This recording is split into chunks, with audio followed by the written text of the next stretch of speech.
Trivandrum medical കോളേജിൽ ഗുരുതരമായ ഒരു പ്രതിസന്ധി അവിടെയുണ്ട്. ശസ്ത്രക്രിയ പ്രതിസന്ധിയിലാണ്. രാജിവെക്കാൻ ഒരുങ്ങി യൂറോളജി വിഭാഗം മേധാവി ഡോക്ടർ ഹാരിസ് എന്നുള്ളതാണ് അറിയാൻ കഴിയുന്നത്. ഉപകരണങ്ങൾ ലഭിക്കാത്തതോടെ ശസ്ത്രക്രിയകൾ മാറ്റി. ഉപകരണങ്ങൾ എത്തിക്കാൻ ഓഫീസുകൾ കയറി ഇറങ്ങി. ചെരുപ്പ് തേഞ്ഞെന്നും ബ്യൂറോക്രസിയോട് ഏറ്റുമുട്ടാൻ താനില്ലെന്നും ഡോക്ടർ ഹാരിസ് പറഞ്ഞു. MG പ്രതീഷ് വിവരങ്ങളുമായി ചെയ്യുന്നു. പ്രതീഷ്, അങ്ങനെ ഒരു ഡോക്ടർ ഹതാശനായി രാജിവെച്ച് പോവുക എന്ന് പറയുന്നത് ആരോഗ്യ കേരളത്തിന് തന്നെ നാണക്കേടാകും. അത് എന്താണ് ഡോക്ടറെ അത്രത്തോളം നിരാശനാക്കുന്നത് പ്രതീഷ്? ഹാഷ്മി, തീർച്ചയായും കേരളത്തിലെ ആരോഗ്യ മേഖലയെ ലജ്ജിപ്പിക്കുന്ന തരത്തിലുള്ള ഒരു നടപടിയാണ് പ്രധാനമായും ഉണ്ടായിരിക്കുന്നത്. കാരണം ഒരു ഡോക്ടറുടെ തന്നെ ഒരു ദുരവസ്ഥ അദ്ദേഹം ഒരു കുറിപ്പായി തന്നെ പങ്കുവയ്ക്കുന്നതാണ് പ്രധാനമായും ഉള്ളത്.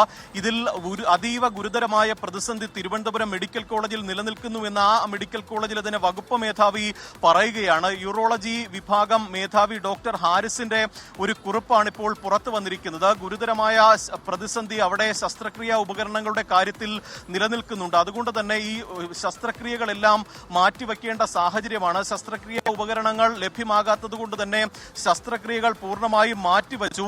അതുകൊണ്ട് തന്നെ വലിയ മനോവിഷമത്തിലും മാനസിക സമ്മർദ്ദത്തിലുമാണ് താനെന്നാണ് വകുപ്പ് മേധാവി പറയുന്ന കാര്യം. ഉപകരണങ്ങൾ എത്തിക്കാനായി ഓഫീസുകൾ കയറിയിറങ്ങി ചെരുപ്പ് തേഞ്ഞുവെന്ന് വകുപ്പ് മേധാവി പറയുന്നുണ്ട്. ഈ അവസാനമായി മാറ്റിവെച്ചത് ഒരു വിദ്യാർത്ഥിയുടെ ശസ്ത്രക്രിയയാണ്. ആ വിദ്യാർത്ഥിക്ക് തന്റെ മകന്റെ പ്രായമാണ്. തനിക്ക് ലജ്ജയും നിരാശയും ഉണ്ട് എന്ന് വകുപ്പ് മേധാവി പറയുന്നുണ്ട്. ഈ ഡിപ്പാർട്ട്മെന്റ്, ആ വിഭാഗം മെച്ചപ്പെടുത്താൻ ഒരുപാട് പരിശ്രമങ്ങൾ നടത്തിയെങ്കിലും അത് ഫലമുണ്ടായില്ല. ബ്യൂറോക്രസിയോട് ഏറ്റുമുട്ടാൻ ഞാനില്ല എന്നും എന്നെ പിരിച്ചുവിട്ടോട്ടെ എന്ന് വളരെ നിസ്സഹായാവസ്ഥയോടുകൂടി ഒരു വകുപ്പ് മേധാവി പറയുകയാണ്. നേരത്തെ സൂചിപ്പിച്ചതുപോലെ തന്നെ തിരുവനന്തപുരം മെഡിക്കൽ കോളേജിലെ യൂറോളജി വിഭാഗം മേധാവിയാണ് പ്രധാനമായും ഈ കുറിപ്പ് എഴുതിയിരിക്കുന്നത്. നിരവധി വൃക്കരോഗികൾ ഏറ്റവും കൂടുതൽ ആശ്രയിക്കുന്ന ഒരിടമാണ് തിരുവനന്തപുരം മെഡിക്കൽ കോളേജിലെ യൂറോളജി വിഭാഗം. ആ വിഭാഗത്തിലാണ് ശസ്ത്രക്രിയാ ഉപകരണങ്ങൾ എത്തിക്കാതെ ഇത്രത്തോളം ഒരു വലിയ പ്രതിസന്ധി ഉണ്ടായിരിക്കുന്നത്. അദ്ദേഹത്തിന്റെ കുറിപ്പുകൾ വളരെ വൈകാരികമായാണ് ഈ ഡോക്ടർ ഹാരിസ് കുറിപ്പ് എഴുതിയിരിക്കുന്നത്. തീവ്രമായ വേദനയോടെയും ഗുരുതരമായ വൃക്കരോഗങ്ങളാലും അവശരായ നിരവധി സാധാരണക്കാരാണ് ഈ ആശുപത്രിയിൽ ചികിത്സയ്ക്കായി എത്തുന്നത്. പക്ഷേ അത് പരിഹരിക്കാൻ താല്പര്യമില്ലാത്ത ഒരു ഉദ്യോഗസ്ഥ വൃന്ദം ഉണ്ട്. നിയമത്തിന്റെ നൂലാമാലകൾ നിസ്സഹായാവസ്ഥയിലാകുന്നത് ഡോക്ടർമാരും വകുപ്പ് മേധാവിയുമാണ് എന്നതാണ് ഈ കുറിപ്പിൽ പ്രധാനമായും പറയുന്നത്.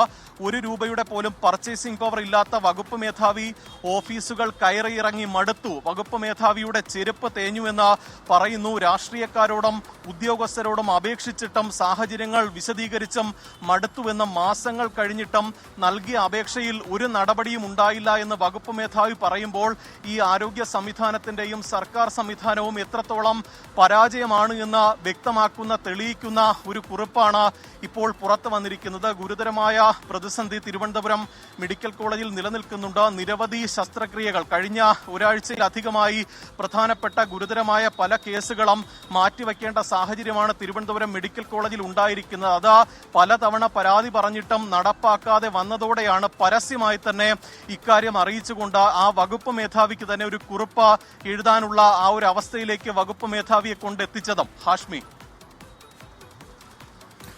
ഏതെങ്കിലും ഒരു സാധാരണ ഡോക്ടറല്ല, ആ വകുപ്പിന്റെ മേധാവി തന്നെ പറയുന്നു, ഞാൻ കയറി ഇറങ്ങി എൻ്റെ ചെരുപ്പ് തേഞ്ഞു, എനിക്കിനി വയ്യ, എനിക്കിനി മടുത്തു, ബ്യൂറോക്രസിയോട് ഏറ്റുമുട്ടാൻ ഞാനില്ല, ഞാൻ എല്ലാം വെച്ചൊഴിഞ്ഞു പോകുന്നു എന്നൊക്കെ ഒരു ഡിപ്പാർട്ട്മെന്റ് മേധാവിക്കൊക്കെ പറയേണ്ടി വരുന്ന അവസ്ഥ എത്രത്തോളം ഭീകരമാണ്. അപ്പോൾ ഇതൊക്കെ വാർത്തയാകുന്നത് വരെ ഇതൊന്നും ആരും അവിടുത്തെ ഡോക്ടർമാർക്കോ മേധാവിമാർക്കോ ആവശ്യങ്ങൾക്ക് പുല്ലുവില കൊടുക്കുന്നില്ല എന്നാണോ മനസ്സിലാക്കേണ്ടത്? അതോ അവിടെ ഈ ഉപകരണങ്ങൾ എത്തിക്കാൻ സർക്കാരിൻ്റെ കയ്യിൽ പണമില്ല എന്നാണോ കരുതേണ്ടത് പ്രതീഷ്? ഹാഷ്മി, ഈ തിരുവനന്തപുരത്തെ എല്ലാ ജില്ലകളിലെയും ആശുപത്രികളിൽ സേവനം നടത്തിയിട്ടുള്ള ഒരു വ്യക്തി കൂടിയാണ് ഈ വകുപ്പ് മേധാവി. ആ കാലാവധി നേരത്തെ പലയിടങ്ങളിലും പ്രവർത്തിച്ചിരുന്ന അനുഭവക്കുറിപ്പുകളൊക്കെ തന്നെ അദ്ദേഹം പങ്കുവെച്ചുകൊണ്ടാണ് ഈ കാര്യം പറയുന്നത്. കാരണം ഇത്തരത്തിൽ ശസ്ത്രക്രിയകൾ മാറ്റിവെക്കുമ്പോൾ ഈ രോഗികളെല്ലാം കുറ്റം പറയുന്നത് ഡോക്ടർമാരെയാണ്. അതുകൊണ്ടാണ് അദ്ദേഹം വിശദമായി തന്നെ അത്തരത്തിൽ ഒരു കുറിപ്പ് എഴുതിയത്. കാരണം ഇത്തരം ഒരു പ്രതിസന്ധി വരുമ്പോൾ ഡോക്ടർമാരെ കുറ്റം പറയരുത് എന്നതാണ് അദ്ദേഹം പറയുന്നത്. കാരണം ഈ പ്രതിസന്ധിക്ക് പരിഹാരം കാണാൻ ഡോക്ടർമാരും ഒപ്പം വകുപ്പ് മേധാവിയും പലതവണ പല ഇടപെടലുകൾ നടത്തിയെങ്കിലും ഒരു നടപടിയും സർക്കാരിന്റെയോ ആരോഗ്യ സംവിധാനത്തിന്റെയോ ഭാഗത്തു നിന്ന് ഉണ്ടാകുന്നില്ല എന്നതാണ് ഏറ്റവും ഗുരുതരമായ അനാസ്ഥ. പലതവണ സർക്കാർ ഓഫീസുകൾ കയറിയിറങ്ങി, വേണ്ട രാഷ്ട്രീയക്കാരെ കണ്ടു, എന്നിട്ട് പോലും നടപടി ഉണ്ടാകുന്നില്ല എന്ന് ഡോക്ടർ പറയുന്നു. വിദ്യാർത്ഥികളുടെ അടക്കം ശസ്ത്രക്രിയ മാറ്റിവെച്ചു. അതാണ് അദ്ദേഹം വൈകാരികമായി തന്നെ പറയുന്നത്. അവസാനമായി മാറ്റിവെച്ച ശസ്ത്രക്രിയ ഒരു വിദ്യാർത്ഥിയുടേതാണ്. ആ വിദ്യാർത്ഥിക്ക് തന്റെ മകന്റെ പ്രായമാണ്. തനിക്ക് ലജ്ജയും വിഷമവും ഉണ്ട് എന്ന് അദ്ദേഹം കുറിപ്പിൽ പറയുന്നുണ്ട്. അത്രത്തോളം വൈകാരികമായി ഒരു വകുപ്പ് മേധാവി സംസാരിക്കണമെങ്കിൽ അത്രത്തോളം ഗുരുതരമായ ഒരു സാഹചര്യം തന്നെയായിരിക്കും.